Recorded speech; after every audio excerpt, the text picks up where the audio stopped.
Bismillahirrahmanirrahim. Assalamualaikum warahmatullahi wabarakatuh.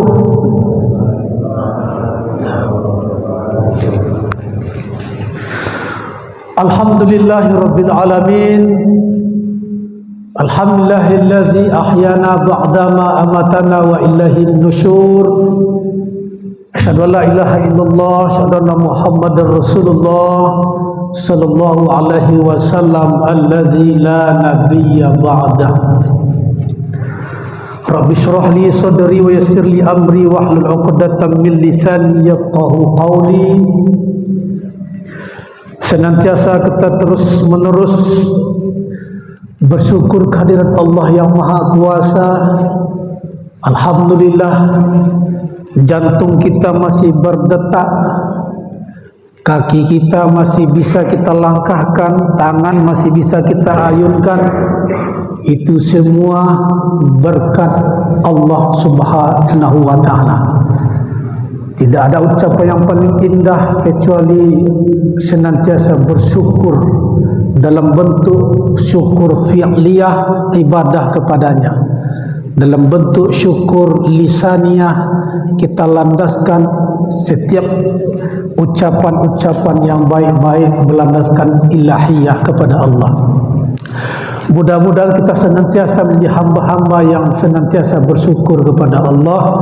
Jika kita bersyukur, Allah tambah dengan nikmat-nikmat yang lain. Kalau tidak pandai bersyukur, sebenarnya azab Allah sangatlah pedih. La in syakartum la azidannakum wa la in kafartum inna azabi lasyadid. Dia yang mengajarkan kepada kita mengenal Allah.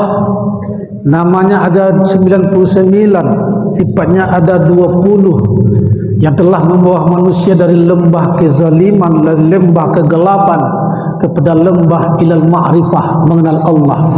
Dialah Nabi yang paling kita cintai, uswatun hasanah kehidupan kita, yang cintanya kepada kita mulai kita lahir sampai wafat, sampai hari kiamat teruntuk buat kita. Untuk itu terus menerus kita berikan salawat dan salam dengan ucapan Allahumma sholli ala Sayyidina Muhammad wa ala ali Sayyidina Muhammad. Kita berharap dan bermohon kepada Allah dengan banyak bersolawat, nanti di hari kiamat kita mendapat syafaatnya, kita mendapat pertolongannya, kita mendapat naungannya yang dibawa oleh baginda Nabi Muhammad sallallahu alaihi wasallam. Dan insyaallah Allah kumpulkan kita bersama Nabi Muhammad di syurganya Allah, syurga Al-Jannatul Firdaus. Amin amin ya rabbal alamin. Yang sama kita muliakan orang-orang tua kita, tokoh agama, tokoh masyarakat. Mudah-mudahan sehat walafiat, umurnya panjang, berkahnya umurnya dunia wal akhirat. Segenap Pak Ketua dan pengurus Masjid As-Sahal Kampung Wonosari, kilometer 14 Tanjung Pinang, mudah-mudahan senantiasa dalam lindungan ridha Allah Subhanahu wa taala. Bapak Imam kita, mudah-mudahan beliau sehat walafiat. Bapak Ibu semua yang tak bisa disebutkan satu persatu, yang besar nak bisa sebutkan gelar, yang kecil nak bisa sebutkan nama, cik-cik, puan-puan, tuan-tuan, insya-Allah kita yang hadir di Masjid As-Sahal ini semuanya hamba-hamba dicintai, diberkahi, dimuliakan Allah Subhanahu wa taala. Hadir pula anak-anak kita, masya-Allah, tabarakallah, generasi emas di masa yang akan datang.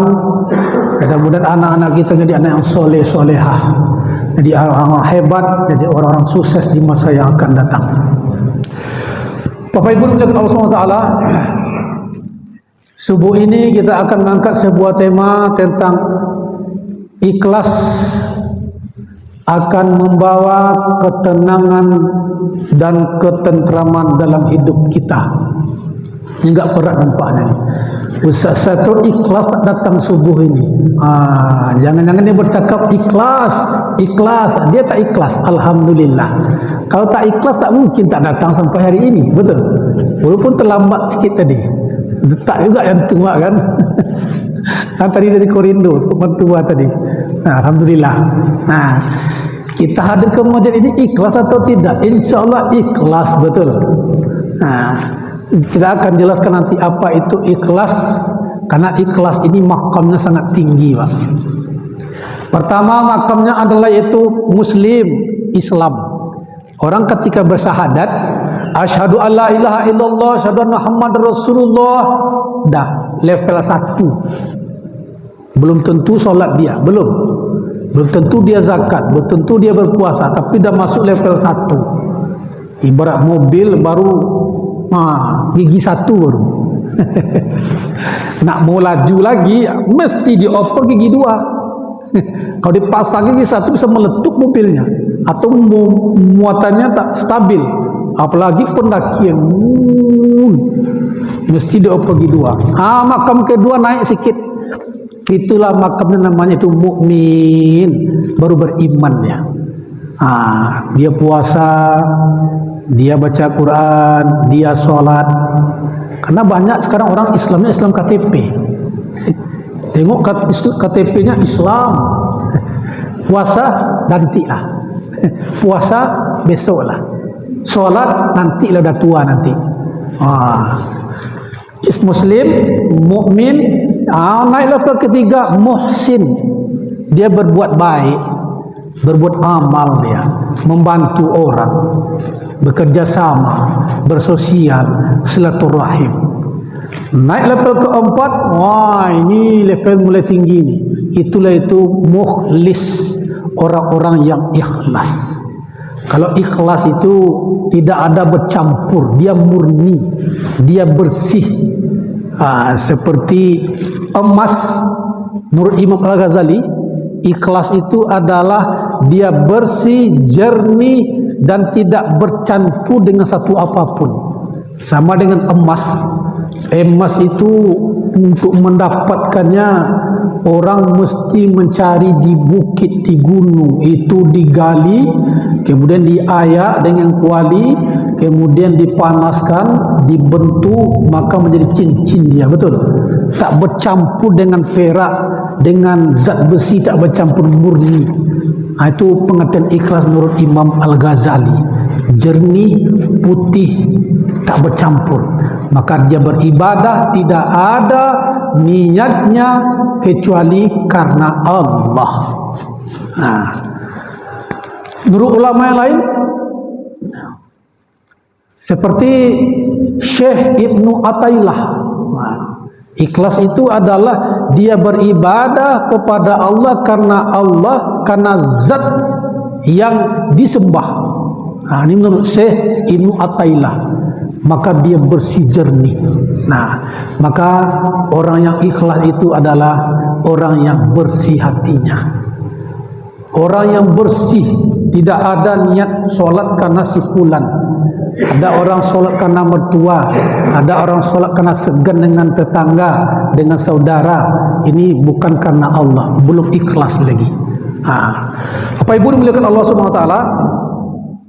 Jadi kalau bicara soal ikhlas ini, ikhlas makamnya sangat tertinggi. Maka dalam kajian tasawuf berasal dari kata saffa safiyun, artinya bersih, jernih. Orang mendekatkan diri kepada Allah dengan hati yang bersih. Maka untuk mendapatkan tasawuf itu ada makam-makam yang dilalui, ada tingkat-tingkatan. Pertama tingkatannya itu adalah itu taubat, kemudian yang kedua ada namanya raja, yang kemudian yang ketiga ada namanya tawakal, kemudian level berikutnya ada namanya ikhlas. Ini bagian dari kajian tasawuf karena makamnya tinggi. Oleh karena itu, apa tanda orang ikhlas itu, Ustaz Satrio? Baik, dalam kehidupan sehari-hari kita, tanda-tanda orang yang ikhlas yang pertama adalah tidak ada beda antara dia sakit, dia sehat, dia kaya, dia pejabat, dia beribadah, dia berteman karena Allah. Ini berat ini, Pak. Kadang ada orang dia pejabat, kita berteman, orang dekatkan dengan dia karena dia pejabat.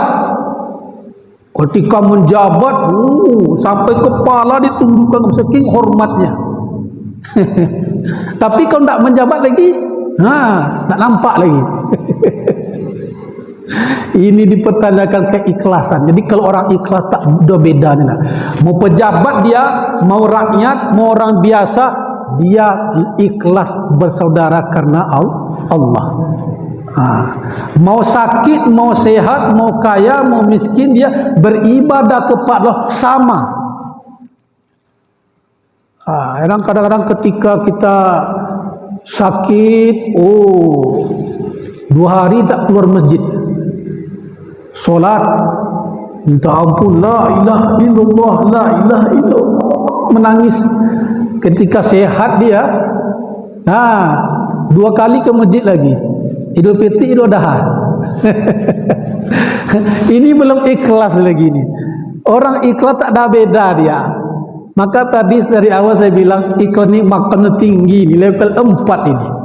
Level tertinggi mana Ustaz? Level ke-5, takwa. Ni paling hebat lagi. Ni makamnya ke-4. Jadi kalau orang yang ikhlas itu datang, dia jumpa dengan kita, baik kita dalam keadaan sempit, dalam keadaan lapang, pertemuannya sama, tidak ada beda. Tapi itulah kadang-kadang yang namanya manusia, karena dia berteman karena ada jabatan, karena dia berteman karena ada kaya, karena dia berteman karena ada sesuatu diinginkan, maka ini belum ikhlas lagi. Ini banyak ditemukan dalam sehari-hari, banyak. Contoh aja lah, ketika dia berjabat, Masya Allah, pandai ngambil muka, betul. Tapi banyak Pak, kalau pejabat-pejabat tidak siap mental, kalau tak terpilih, apalagi tahun politik ini, tak siap mental, kalau tak terpilih, maka dia akan dikucilkan orang. Dia akan tidak disapa orang, siap-siap mental. Kenapa? Banyak orang tidak ikhlas untuk berteman bersaudara. Betul Pak? Satu bercakap aja nampak ni. Memang itu yang banyak kita lihat sehari-hari. Ketika dia naik, ibarat gula, di mana ada gula ada semut. Tapi tak ada gula, tak ada semut. Kalau ada jabatan, maka orang akan datang, akan orang berkawan, orang akan mengaku, itu saudara saya, itu saudara saya itu. Tapi kalau tak terpilih, tak kenal. Oleh karena itu, syarat ciri dari orang ikhlas itu adalah tidak ada bedanya orang ketika dia kaya, miskin, ketika dia sempit, dia sakit, dia berkawan lillah ta'ala, dia beribadah karena Allah, sama. Ini putih lupa ini.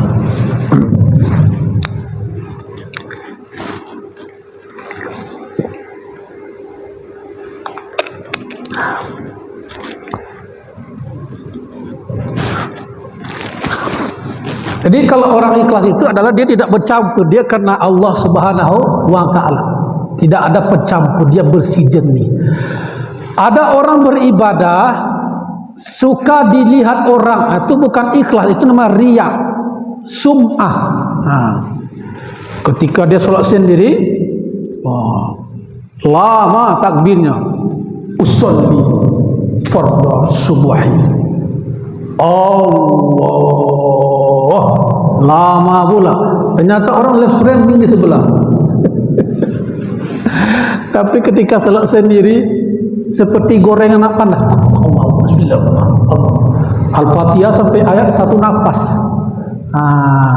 Dia ingin dipuji, dia ingin menampakkan ibadah sama orang. Maka orang beribadah di dekat orang ramai, mau sendiri dia sama, mau berteman dengan orang pejabat, dengan orang rakyat biasa, sama. Maka tidak ada bercampur, dia karena Allah, karena Allah Subhanahu wa ta'ala.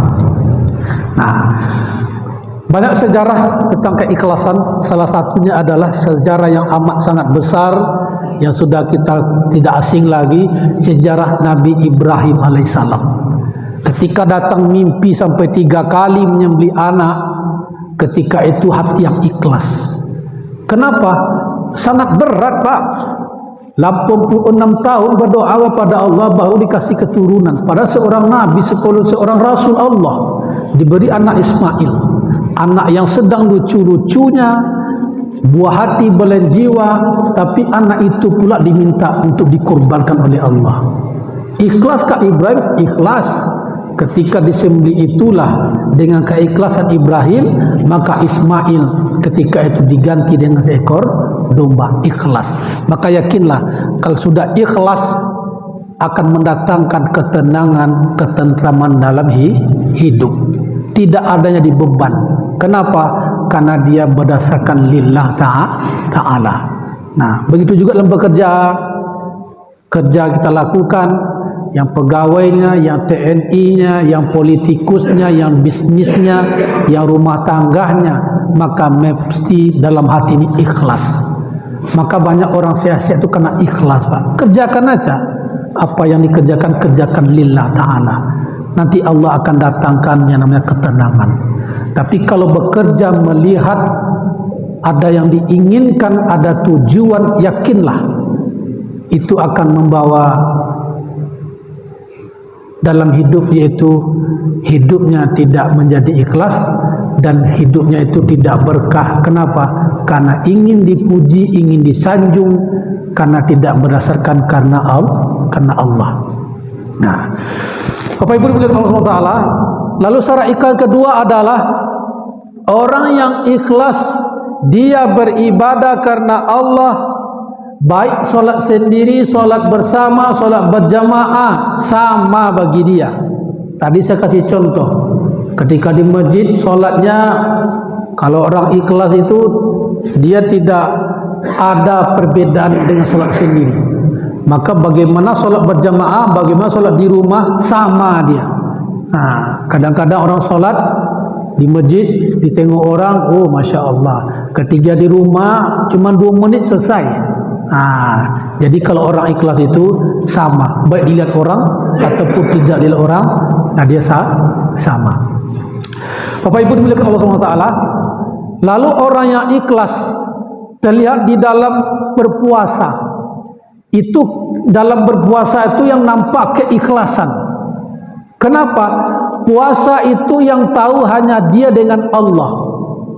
Ketika ada orang dia berwudu, dia berkumur-kumur, kemudian ditelan air ketika berkumur, jangankan petugas keamanan, tetangga sebelah sama wudu pun tak tahu.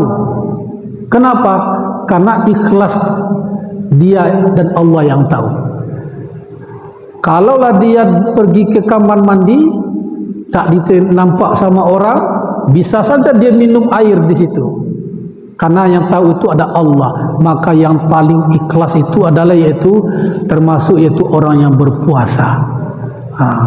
Tapi banyak juga orang yang berpuasa belum ikhlas. Kenapa? Ambil di awal, ambil pertengahan, ambil di akhir. Dah selesai. Orang full 1 bulan. Ini baru puasa karena ditanya orang. Dah puasa? Puasa. Nanti ditanya orang apa jawabnya? Maka dipangkasnya. Awal, tengah, akhir. Oleh karena itu, ikhlas ini bagian dari makam yang tertinggi. Nah, yang ketiga, ciri orang ikhlas itu tidak mau dipuji. Bapak ini soleh betul. Oh iyalah, belum tahu dengan aku. Nah kembang bang hidungnya. Tapi kalau dipuji itu dia kembali kepada Allah. Subhanallah, alhamdulillah, la haula wala quwata illa. Kenapa? Pujian akan membuat orang menjadi terlena. Pujian kadang-kadang akan menjadi racun. Karena dipuji senang dia. Dia tidak mengharapkan pujian. Oleh karena itu, orang yang mau dipuji, orang mau disanjung-sanjung, kadang-kadang itu adalah dalam bentuk namanya racun. Tapi kalau dikritik, tidak mau dia, maunya dipuji terus. Oleh karena itu, orang yang ikhlas itu adalah dia tidak mau disanjung, dipuji. Kalaupun disanjung, dia kembali kepada Allah Subhanahu wa ta'ala. Maulaya salli wa sallim daiman abadan ala habibika khairi khalqi kullihim. Maulaya salli wa sallim daiman abadan ala habibika khairi khalqi kullihim. Ustaz Satrio bercakap ikhlas, dia ikhlas tak? Alhamdulillah, memang ikhlas ini perlu kita jaga, Pak. Nawaitu kita safari subuh. Jangan sampai nanti sudah diniatkan dengan ikhlas, ketika di tengah jalan bercampur tidak ikhlas.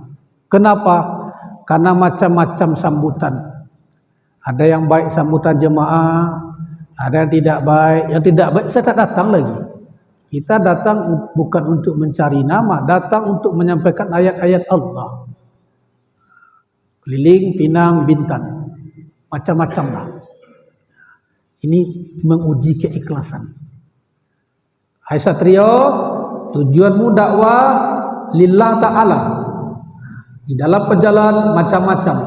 Ada orang yang mungkin tidak suka, ada pelayan tak bagus, kadang-kadang ceramah pun tak dikasih air. Ikhlas kan engkau ceramah? Ikhlas. Alhamdulillah di sini disambut baik. Airnya sanpor. Dah habis suara kita ceramah 1 jam, tak datang juga air. Besok saya bawa air lagi. Nah, ini berat Pak, ikhlas ini. Maka subuh ini saya jaga safari subuh istiqomah. Kemarin 3 hari istirahat karena demam, itu aja istirahat. Besok lanjut lagi nih, karena memang jaga keikhlasan. Satu ikhlas kata, tapi dia live streaming di Facebook. Ini kita gunakan sosial media untuk yang baik-baik, itu aja. Tidak ada nih untuk terkenal, tidak. Kenapa? Kalau tidak kita isi sosial media untuk yang baik-baik, akan diisi nanti dengan yang tidak baik. Mencaci maki orang, menyindir orang, menfitnah orang, gosip, curhat pun di Facebook sekarang nih, betul? Bagus, tengoklah. Buka Facebook Satrio MA. Isinya dakwah itu aja. Bukan niat untuk ria, tidak. Supaya kita gunakan sosial media untuk yang baik-baik. Alhamdulillah, banyak juga kawan-kawan kita tausiah, mulai dia PD live streaming sekarang ini. Selama ini dia tak pede, tak percaya diri dia. Kenapa pula tak percaya diri? Daripada isi tidak baik, betul. Facebooknya ada, IG-nya ada, websitenya ada. Untuk yang baik-baik itu aja. Jadi nawaitu yang baik mesti dijaga, mesti dipelihara. Keikhlasan akan mendatangkan ketenangan dan ketentraman dalam hidup. Bisa kita tanya pada orang-orang yang umurnya panjang. Saya 2 minggu yang lalu berceramah di pensiunan guru-guru SD, SMP di Kota Tanjung Pinang. Di Masjid Janatul Ma'wa, Batu Hitam. Habis tausiah berjumpa dengan guru-guru yang sudah lama mengajar. Ibu umurnya berapa? Saya bilang. Umur saya 71. Saya tengok di sebelah ada lagi yang lebih senior. Ibu umurnya berapa? 81, Ustaz. Saya tengok ibu seperti umur 51, saya bilang. Ketawa dia. Ibu sehat, umur panjang, fisik kuat, mata pandang masih aman. Apa rahasianya Bu bisa ibu umur panjang? Saya bilang. Coba tanya. Saya Ustaz, karena belajar mengajar selama ini ikhlas. Ikhlas tidak ada jadi beban. Pekerjaan ikhlas, mengajar ikhlas tidak ada jadi beban. Itu membuat saya tenang. Kalaulah saya bekerja tidak ikhlas, apalagi lama mengajar, banyak masalah, keuangan, salah guna wewenang, akan menjadi beban, banyak pemikiran. Tapi lakukannya dengan jalur yang benar, insya Allah tidak ada menjadi penghambat di pikiran, akan menjadi tenang. Lama saya mikir Pak. Umur 81 tahun, namanya Bu Raja Rahmah. Beliau orang penyengat asli. 81 tahun umurnya. Maka kuncinya ikhlas tadilah. Dulu sama almarhum Ayah Syarul, kami dekat dengan beliau. Karena kita merasa beliau itu jadi orang tua kita. Ayah kenapa hebat seperti ini? Bisa jadi wali kota, saya bilang. Kerjakan aja anak-anak dengan ikhlas. Seperti air mengalir aja. Kerjakan aja. Jangan mengharap riya, jangan mengharap pujian orang, jangan mengharap ingin sesuatu, tapi kerjakan dengan ikhlas. Allah angkat derajatnya. Jadi guru berapa tahun, 30-an tahun, wakil wali kota menjadi wali kota. Kuncinya ikhlas. Berjumpa pula di surau Al-Muttaqin Kenangan Jaya, tausiah subuh di sana. Tak terhitung lagi, dah 10 kali lebih lah. Jumpa dengan orang tua umur 86. Ayah, kenapa sehat ya, umurnya panjang, apa rahasianya? Ikhlas. Ditambah dengan ibadahnya malam, mandi sebelum subuh, karena tidak ada beban, ikhlas, jalani aja. Yang penting tugas kita, wa ma khalaqtul jinna wal insa illa liya'budun. Tidak aku ciptakan jin dan manusia kecuali untuk beribadah kepada Allah. Oleh karena itu, kalau kita berbicara soal ikhlas, ikhlas makamnya makam yang tinggi, di bawah makam takwa. Oleh karena itu, jaga keikhlasan kita, salat, ibadah karena Allah, pertemanan karena Allah, berkawan karena Allah, bergaul karena Allah, baik miskin mau kaya, mau pejabat, mau orang biasa, maka berteman karena Allah Subhanahu wa ta'ala. Makanya kita bersama di dunia ini, insya Allah nanti bersama di surga. Kenapa? Kita bersaudara karena Allah. Ini sangat berat tema subuh ini. Selama baca-baca tema, kemana arahnya? Karena iklannya banyak cabangnya, Pak. Ikhlas dalam ibadah, ikhlas dalam bekerja, ikhlas dalam berkawan, bersaudara, banyak cabang-cabangnya. Maka tadi saya ambil pengertian ikhlas menurut Imam Al-Ghazali adalah sesuatu yang bersih, yang jernih, dia tidak bercampur dengan satu apapun. Contohnya seperti emas tadilah. Begitulah agak-agaknya kita. Beribadah karena Allah, bersaudara karena Allah, berteman karena Allah, tidak ada bercampur dengan sesuatu apapun. Maka ini adalah dimaksud dengan ikhlas. Silakan Pak, ada pertanyaan Ibu terkait ikhlas akan mendatangkan ketenangan dan ketentraman di dalam kehidupan. Silakan Pak.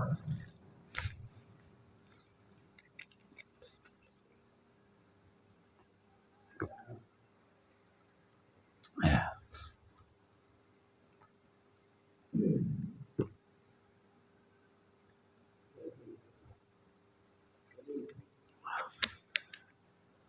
Tak ada pertanyaan, awak bertanya lagi.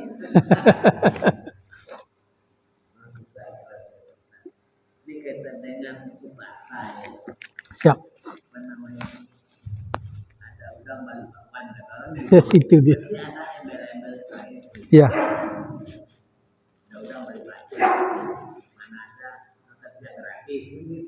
Ya. Tapi kan tidak ikhlas. Ya. Kalau saya nilai. Ya. Kita dengan kehidupan sehari-hari. Ya. Baik. Terima kasih Pak Ketua.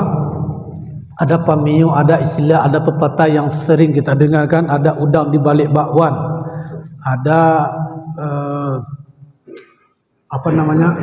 ada maksud sesuatu, tidak ada makan siang gratis. Ya, betul.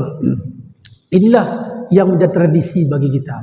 Nah, dia ingin sesuatu karena ada tujuan, maka bagaimana cara upaya yang dilakukan agar meraih untuk mendapatkan sesuatu tersebut.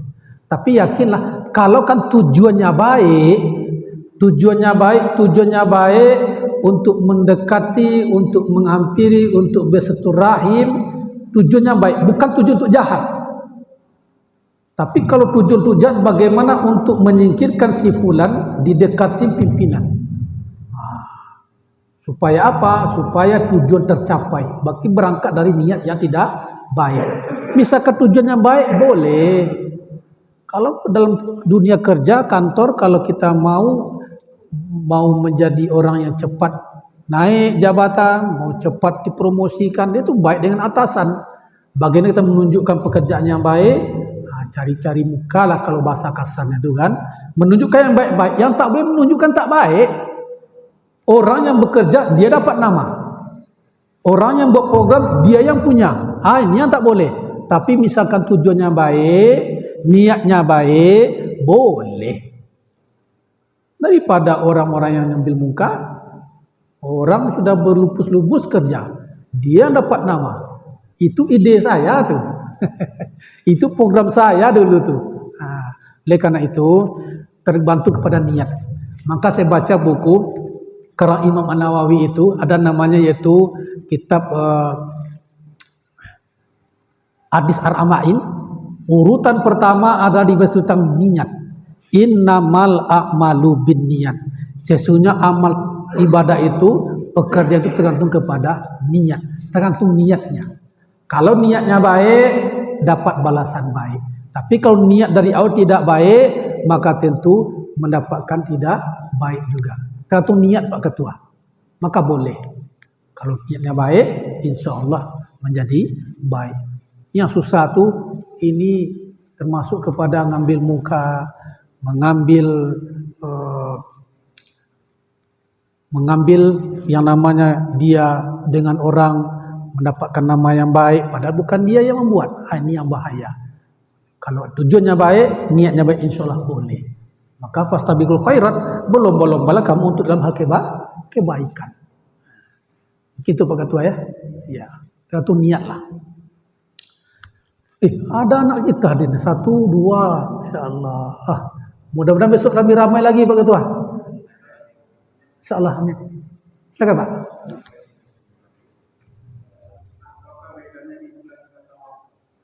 Ikhlas dengan baik. Ikhlas tadi dah jelaskan, dia tidak bercampur dengan satu apapun, dia bersih, dia jernih karena Allah. Kalau tawakal itu dia berusaha. Tawakal ala Allah, buka surah Ali Imran ayat 190 berapa? Fa iza azamta fatawakkal ala Allah, maka apabila kamu telah mengerjakan suatu pekerjaan dengan keinginan yang kuat, fatawakkal, maka bertawakal kepada Allah. Tawakal itu adalah berserah diri. Ada dulu di zaman Nabi, seseorang anak muda dia datang. Dia membawa onta, kemudian ketika ontanya diparkirkan, ditaruh, kemudian dia mau istirahat, onta tadi tidak diikat, dibiarkan begitu saja. Berjumpa dengan Nabi, si fulan, kenapa kau tak ikat onta, nanti lari dia? Saya sudah bertawakal kepada Allah. Itu bukan tawakal. Tawakal itu mesti ada usaha dulu. Kalau sudah diikat onta, kalau dia hilang, dicuri, dia lari, itu tawakal itu. Tapi kalau tidak ada usaha untuk mengikatnya, itu bukan tawakal. Jadi tawakal itu ada usaha. Makanya Al-Quran sudah dijelaskan. Wa bima rahmatin minallahi lintalam wa lakum tafazul ghalizul qabilan fa'du min haulik fa'fu anhu wastaghfir lahum wasyawirhum fil fa iza azamta fatawakkal 'ala Allah innallaha yuhibbul mutawakkilin. Maka disebutkan dengan rahmat Allah jual engkau Muhammad, kamu itu dapat berlaku lintalam, lemah lembut lintah. Sifat Nabi yang kedua ada dia tidak kasar, walaupun tafazan ghalizal qalbilan fa'du min haulik. Dia tidak kasar, dia tidak berhati keras. Fa'fu anhum, pemaaf. Wastaghfir lahum, dan selalu minta ampunkan pada Allah. Yang kelima, wasyawirhum fil amr, bermusyawarahlah dengan mereka. Wasyawiru fil amr fa iza azamta fatawakkal 'ala Allah. 5 engkau kerjakan, maka keinginan yang kuat, azam. Fa iza azamta fatawakkal 'ala Allah. Setelah keinginan kuat, baru engkau tawakal. Ada usaha dulu. Maka Nabi usahanya 5 tadi. Dia memiliki akhlakul yang baik, yaitu sifat lemah lintah lahum. Kemudian dia tidak kasar. Kemudian dia pemaaf, bermusyawarah, kemudian keinginan kuat. 5 yang dilakukan, baru kata Allah, fa iza azamta fatawakkal. Setelah itu kau lakukan, baru tawakal. Serahkan hasilnya kepada Allah.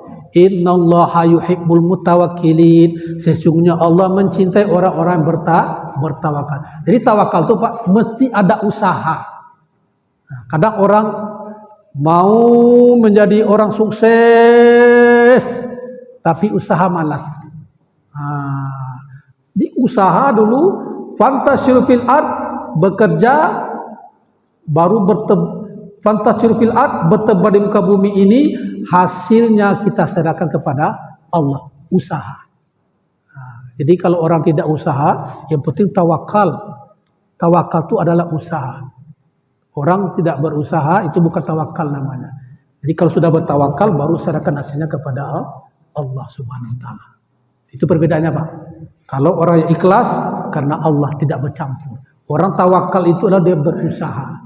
Ada usaha lalu hasilnya baru serahkan kepada Allah Subhanahu wa taala. Akan Pak yang lain? Siapa Haji? Assalamualaikum.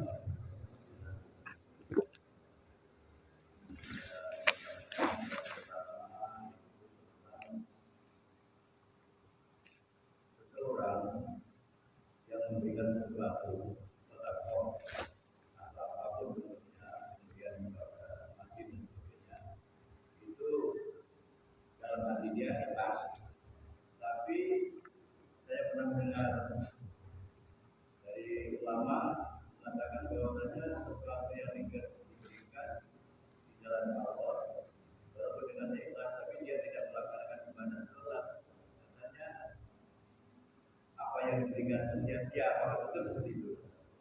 Baik. Intinya amal ibadah tadi, sholat dan sebagainya, kalau ikhlas, intinya apakah ibadah sholat? Baik. Ini antara kaitan dengan ikhlas dengan ibadah. Ada orang baik, dia tak sholat tapi dia baik, rajin bersedekah. Bapak rajin bersedekah, saya tengok, saya ikhlas. Kenapa Bapak rajin sedekah? Karena itu adalah amal ibadah. Tapi kenapa tidak sholat? Yang penting hati baik, hati bersih, itu keliru. Antara sholat kewajiban, antara amal ibadah buah dari beriman. Maka kata Allah, amanu wa amilu sholihat, beriman kamu dan beramal soleh. Maka ikhlas, sedekah, infak itu buah dari iman, beriman. Maka keliru kalau dia sholat, dia tidak sholat tapi dia banyak berbuat baik, itu keliru. Maka mestinya sholat, apalagi sholat Pak ayat tadi ya, sholat ada utama, akan sia-sia amal ibadah, infak, sedekahnya kalau dia tidak sholat. Kenapa begitu? Sholat adalah tiang agama. Seperti rumah tidak ada tiang tidak mungkin berdiri. Masjid tidak ada tiang tidak mungkin berdiri. Maka sholat diibaratkan dengan tiang, dengan pondasi inilah. Maka kata Guri 612 pasal 2 Raja Ali Haji dikatakan, barang siapa meninggalkan sembahyang seperti rumah tiada bertiang.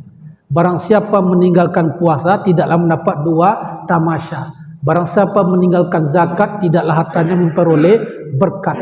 Barang siapa meninggalkan haji tidaklah ia menyempurnakan janji.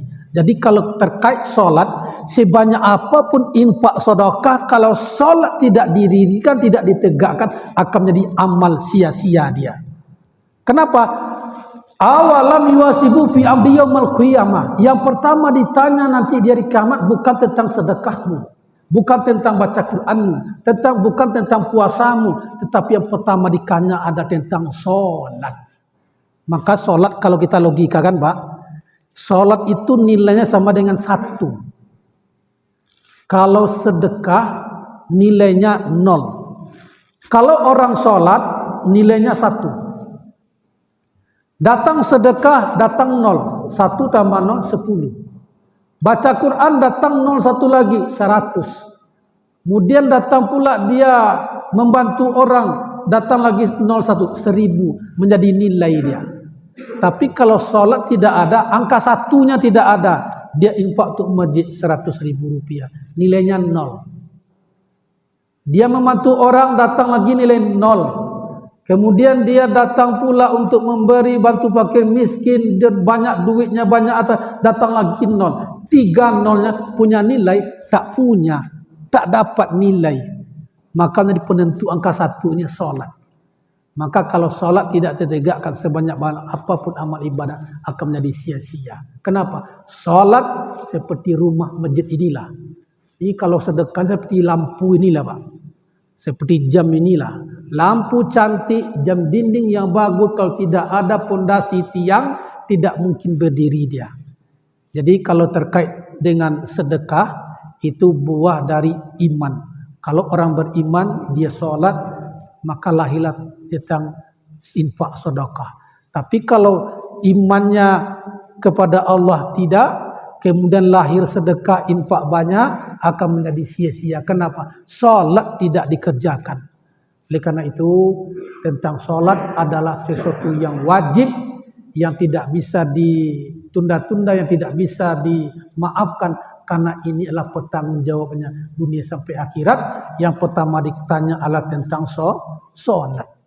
Oleh karena itu banyak ditemukan salat tidak, tapi infaknya banyak di mana-mana, akan menjadi amal sia-sia. Sama dengan nilai 0 tadi. Ini logika berpikir saja. Saya teringat dengan kalau salah logika berpikir ini, teringat Rocky Gerung jadinya. Rocky Gerung mantap pola pikirnya. Ilmu berasal dari akal. Ini menarik ini. Dia kiblatnya kan barat ini. Filsafat barat, Immanuel Kant. Itu abad 17, 1700-an, itu filsafat Jerman. Bahwa dia mengatakan bahwa ilmu berasal dari dua. Ilmu berasal dari akal, ilmu berasal dari pengalaman. Pengalaman yang masa lalu itu menjadi ilmu. Dia terpengaruh dari yang namanya John Locke. Kemudian sebelumnya ada Aristoteles, ada namanya Plato, ada namanya sampai ke Pasinides. Ilmu berasal dari dua. Pertama, seperti kertas putih. Datang bintik hitam, itulah ilmu. Datang sesuatu yang menjadi pengetahuan, ilmu. Lahir teori tabula rasa dan lahir teori yang namanya itu hukum kausal, sebab akibat. Jadi kalau kita berbicara soal akal, ya filsafat, ini panjang ceritanya. Jadi itu Pak ya, terkait sholat ini sangat penting. Tidak ada tawar menawar. Kalau tidak ada sholat, hancur lebur semua amal ibadah. Kenapa? Seperti tiang, seperti fondasi. Mustahil rumah tidak ada fondasi akan berdiri megah dia. Walaupun plafonnya cantik, walaupun sedekahnya banyak, kalau sholat tidak dikerjakan, maka akan menjadi sia-sia. Maka barang siapa meninggalkan sembahyang, seperti rumah tiada bertiang. Gurindam 12 pasal 2. Allahumma salli ala sayyidina Muhammadin tibbil qulubi wa dawaiha wa afiyatil abdani wa shifaiha wa nuril absari wa diyaiha wa ala alihi wa sahbihi wa sallim. Kalau tidak ada, kita tutup dengan doa lagi. Mudah-mudahan bermanfaat. Ada Pak Sekretaris? Siapa? Keikhlasan itu rasa kata ikhlas itu tidak seperti yang melakukan. Tapi itu kalau diucapkan di situ dia berikhlas. Ini orang berdoa apa sedekah, orang mana, orang ini ikhlas tak? Oh ikhlas kok. Iya.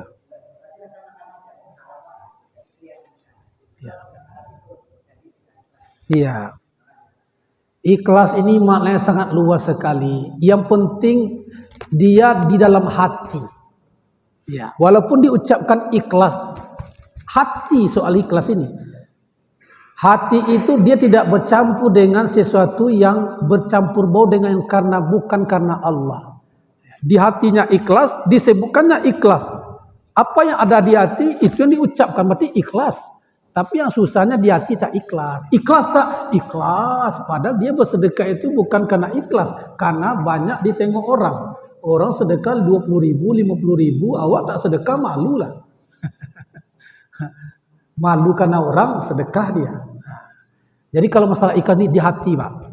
Niatnya tidak bercampur dengan satu apapun. Begitu kata Imam Al-Ghazali. Bersih, jernih. Menurut ulama yang lain seperti ulama Imam Uqaysairi, itu ulama besar, ikhlas itu adalah sesuatu yang jernih, bersih, beribadah karena Allah. Tidak ada karena yang lain. Terkait hati lagi. Walaupun diucapkan dia ikhlas ini, ikhlas.